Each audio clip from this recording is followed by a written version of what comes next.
Alright, today's video is going to be a lot different than the videos that I make normally here on this channel. Today, we're going to watch some clips and we're going to take a look at a bunch of different things here because today I have to talk about one of the most disgusting, not surprising, but one of the most disgusting anti-Palestinian, pro-Israeli genocide campaigns on the internet that I have ever seen.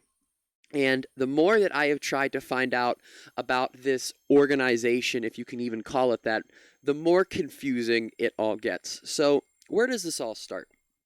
The other day, I uploaded a video about Philip DeFranco. Some of you might have seen that video, some of you may have not. That's not important. But 2 days ago, I uploaded a video about Philip DeFranco, and I thought there was something wrong with the video after I'd uploaded it. And I wasn't near my computer, I wasn't near my phone. So all I had to look at the video was a television. So I clicked on my video on the TV, and before I was able to actually scroll through my video to make sure it wasn't fucked up, I got an advertisement. And this is the advertisement that I got right here. The title of it, because it's uploaded to YouTube, from an organization called Facts for Peace, which is the organization that this video is about. It's from Facts for Peace, called From the River to the Sea. And we're going to take a look here at this advertisement. And again, this played before one of my YouTube videos, okay? I'm pretty sure most people that are familiar with the channel know where I stand with this issue, if you can even call it an issue. And I have to mute this ad because there's music behind it. I don't know if it's copyrighted music or not. From the river to the sea, Palestine will be free. I'm pretty sure you guys know where this is going at this point. From the river to the sea is a call for genocide. Notice something in between. Israel. Hamas wants to destroy and take over the entire area that Israelis and Palestinians live today. That slogan can be heard at nearly every pro-Palestinian rally.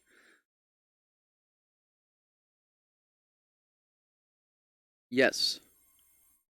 So, according to Facts for Peace here, a call for Palestinians being liberated from the Israeli apartheid regime is somehow a call for genocide. I don't know about that one. But I tried to make this video yesterday, but then there was some more information I was trying to find out, so I didn't actually make it or film it. But it seems as though, in between yesterday and this morning, that people have found this organization because they've been kind of laying low. This channel only has 2,000 subs, and the comments here 9 hours ago, 5 hours ago, I never want to see this channel again. When you're so guilty about genocide, you make videos saying a rebellious slogan is bad. No, they aren't, but go off propagandists. No, they aren't. Do you have to be born again to see the Father? I don't know what's up with that comment. Nope. Israel Schmizrael, it's all desert, bro. So people have found this video, and they are going and commenting clearly what they feel about it. But who is Facts for Peace? Where did this organization come from? Well, they were kind enough to leave in the organization that made this on the advertisement that played before my video. And so I looked them up. And they have a YouTube channel here. That's where I just played that clip from. They have a YouTube channel here, and they have been doing pretty well on this YouTube channel, despite it really only existing for about, let's see here. This was made on October 14th, 2023. This was made 1 week, only 1 week after the Hamas attacks on October 7th. And some of their videos have a lot of views. This one video over here has 4.1 million views. Hamas doesn't care for its own people, 1.3. 4 months ago, they uploaded the first video, Threat of Genocide. So this is their YouTube channel. And again, they link to a website here called factsforpeace.org. And this is factsforpeace.org's website. There's no information on it. All it says is get the facts on Hamas, Israel, and peace in the region. They have a contact us, media at factsforpeace.org, and then all they have is linked social media pages, which I just showed you the YouTube. They have a TikTok, which is pretty popular. You can see the numbers that they're doing here. They have an Instagram that has 91,000 followers. Apparently, they do, I believe, the best on Instagram because a bunch of these Instagram posts, 10,000 likes, 14,000 likes, 17,000 likes, and they just repost the same content on all of the platforms, 16,000 likes. I can't show you anymore because I'm not logged in here on my PC. They have a Facebook page, too, where, again, they just post the same content from all the other platforms. And finally, they have a Twitter account with 10,000 followers. So for an organization that seems to have popped up just a few months ago, they're doing pretty well. But who is Facts for Peace? Who runs Facts for Peace? Well, that's where it starts to get confusing because, again, this is the entire website. It just says paid for by Facts for Peace LLC. So what happens when you search for Facts for Peace online? Well, it will show you their website. It will show you some of their social media pages. But when it comes to actually reading about who made this, there are very few articles that are actually talking about this organization. And I feel like the best 3 articles, which one of them's just kind of an article talking about the other 2 articles, is an article from the Bureau of Investigative Journalism and an Al Jazeera article, which the Al Jazeera article is just the one talking about these other 2 articles, and an article from Semaphore, okay? So the Bureau of Investigative Journalism also referenced the Semaphore article. Viral campaign attacking pro-Palestine movement points to gaps in meta rules. Videos by Facts for Peace have amassed millions of views but make no mention of Ultimate founder. And the main focus of this piece isn't just who runs the campaign, but it's about how on Facebook you have to disclose if you're running ads, who owns or who's running those ads. You have to publicly disclose that information, which apparently they haven't done, but their ads are still up. They're still up on Facebook. I showed you guys that. The Semaphore article, I feel like does a better job, or not a better job, but kind of talks more about who's actually behind it. Billionaires discuss $50 million anti-Hamas media blitz. Wall Street and Hollywood billionaires have discussed in recent weeks a plan to spend as much as $50 million, which is a fuck ton of money, on a media campaign to, quote-unquote, define Hamas to the American people as a terrorist organization. Real estate billionaire Barry Sternlicht, which is over here, this guy is the CEO of Starwood Capital Group. He is a billionaire, $3.8 billion net worth here. Apparently, this is the person who started it. This is one of the only key people we have an actual name for, okay? Real estate billionaire Barry Sternlicht launched the campaign in the days after the October 7th attacks in Israel, and an email viewed by Semaphore sought $1 million donations from dozens of the business's world's wealthiest people. He wrote that he had a great conversation about the effort with CNN owner David Zaslav, who's fucking horrible, and that Endeavor CEO and talent agent Ari Emanuel had agreed to coordinate the campaign through spokespeople for both men. Those spokespeople for both men said they aren't involved now. The campaign would aim to distinguish between anti-Semites and the Palestinian situation. He wrote, as a U.S. global media increasingly focus coverage on deaths in Gaza, potentially eroding sympathy and support for Israel, which again, this article is from November 9th. I'm pretty sure we know where the mainstream media's skew is, and that is 100% unabashedly pro-Israel for the, 99% most part. Public opinion will surely shift as scenes, real or fabricated by Hamas, of civilian Palestinian suffering will surely erode Israel's current empathy in the world community. He wrote, "We must get ahead of the narrative." This is some super evil shit, guys. This is super dystopian evil shit. The email was sent to more than 50 household names, including media mogul David Geffen, investors Michael Micken and Nelson Petz, and tech luminaries Eric Schmidt and Michael Dell. All told, the recipients have a net worth of nearly $500 billion, according to Bloomberg and Forbes data. It's unclear how far the effort has advanced or who is on board, and this is the part that kind of prompted me to make this video. I was going to talk about them one way or another, but this multi-million-dollar fucking pro-Palestinian genocide campaign, we don't even know who's really in charge of it. We know who started it, and we have some key names, but we really don't know who's behind this, and I think that is super fucking disgusting and super fishy. Again, not surprising, but it's very, very, very, very telling and very strange. It's unclear how far the effort has advanced or who was on board, but it has raised several $1 million, hired Josh Vlasto, former aide to Senator Chuck Schumer, and Governor Andrew Cuomo to advise it, and quietly launched a website. People familiar with the matter said, again, this is the website. I don't know. This is just links to their social media tabs, so I don't really know what this is supposed to be. But some of those on the chain have been vocal already. Investor Bill Ackman and Apollo CEO Mark Rowan criticized universities for their handling of pro-Palestinian student demonstrations, and Michael Bloomberg donated $44 million to Israel's nonprofit emergency medical service. Some have criticized the Israeli government as well. Emmanuel denounced Bibi Netanyahu just days after the attack, saying, "I think it's just time that we get rid of this man." Sternlicht wrote that he's trying to raise $50 million from the group and seek a matching donation from a large Jewish charity for a media blitz to, quote-unquote, define Hamas as not just the enemy of Israel, but of the United states. Recent polling from the University of Maryland and ISPOS found that a groundswell of support since the October 7th attacks for Israel isn't shared by younger liberal Americans, which, again, that is really what this campaign is. I mean, other than, being just a fucking shitty, disgusting, Islamophobic,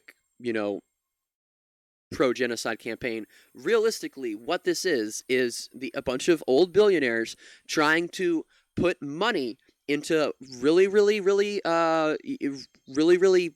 prominent propaganda so that they can get younger people. That's why they have all of these social media pages, so they can get younger people to voice support for Israel. And something else that I want to touch on really quick here, which I think is super, super important, is Israel advocacy groups. This is a Politico article I found, which I think is really good, which that's not me advocating for Politico.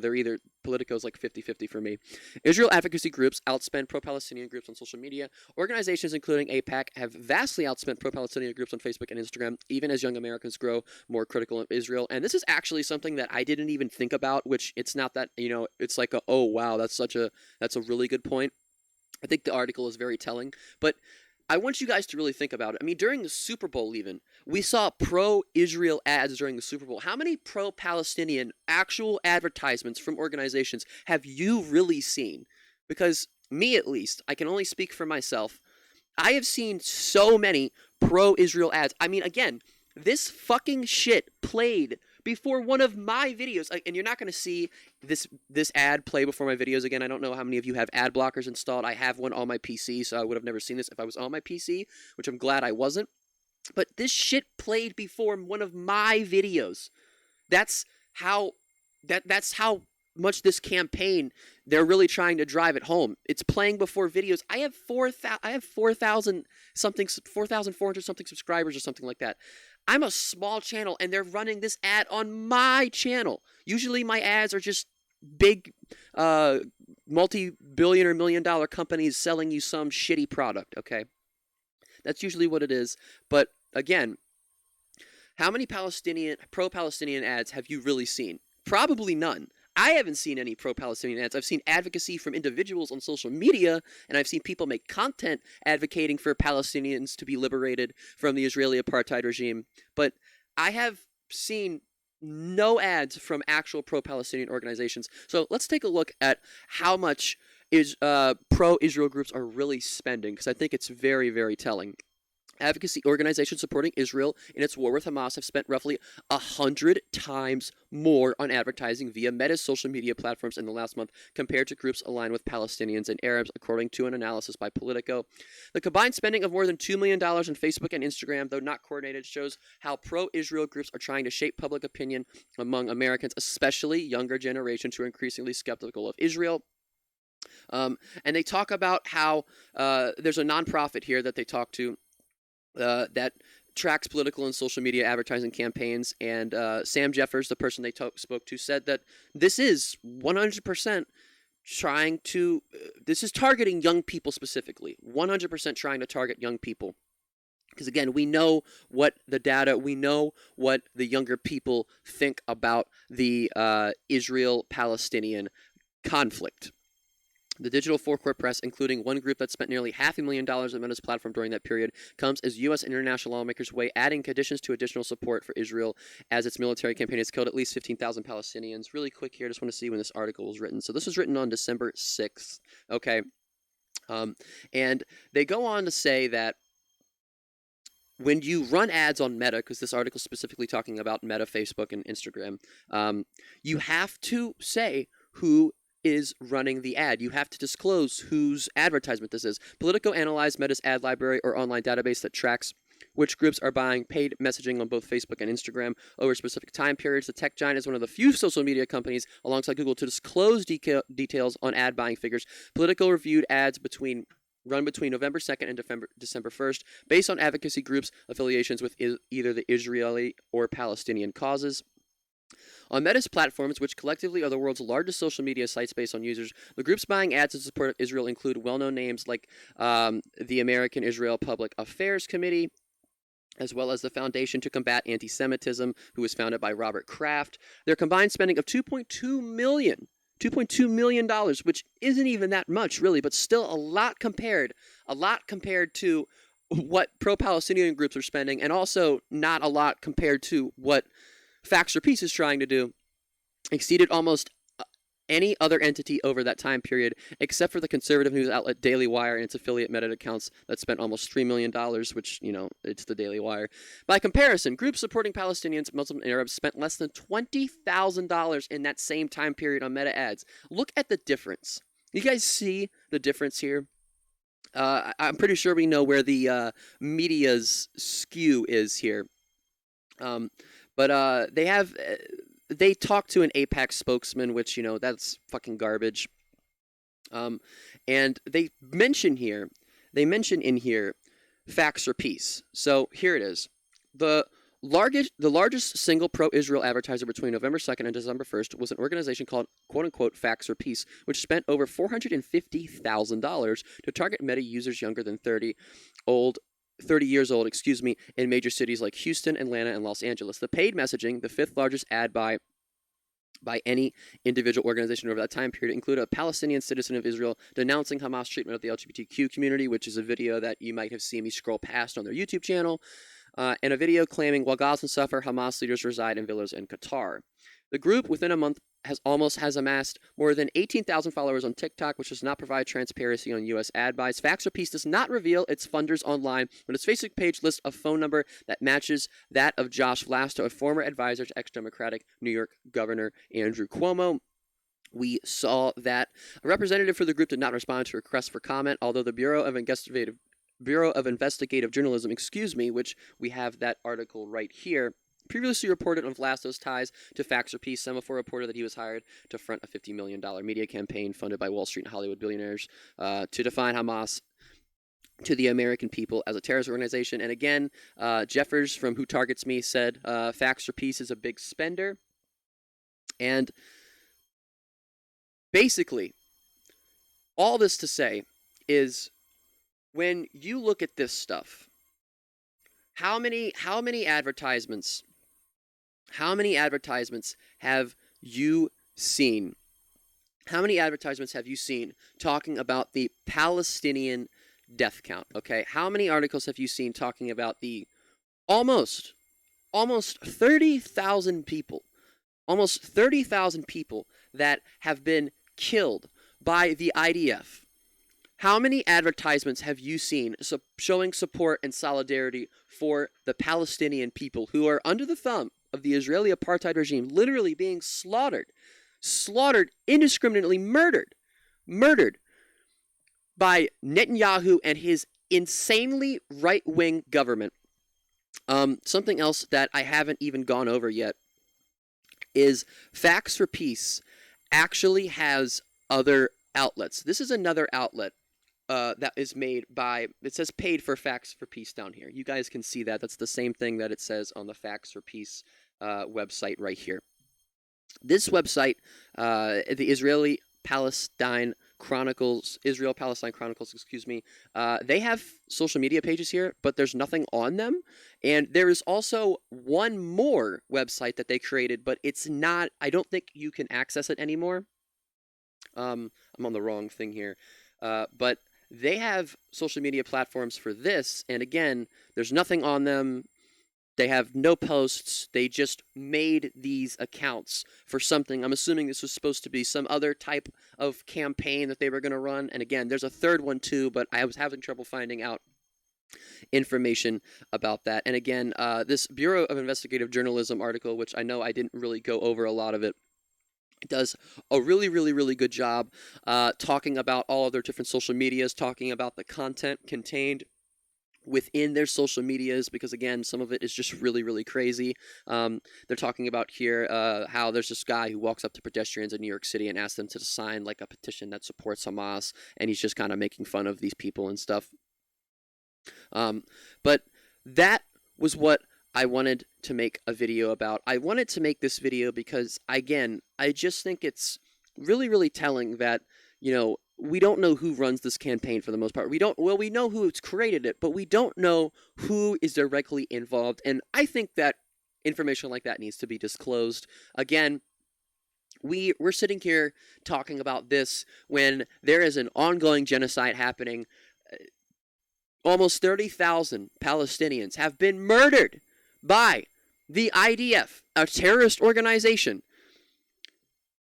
Hundreds of thousands of Palestinians have been completely displaced. Gaza has been reduced to rubble. That should be what we're talking about. That should always be at the forefront of our minds when we are talking about Israel and Palestine. That should always be where the conversation starts and ends. This has to stop.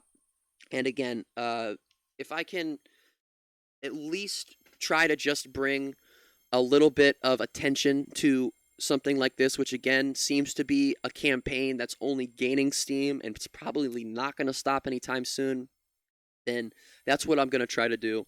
Guys, I know this video was pretty long, 20 minutes long, about a little over 20 minutes, but that's going to be it for this video. Guys, hit the like button. It helps me out so much. It helps my video get out there to more and more people.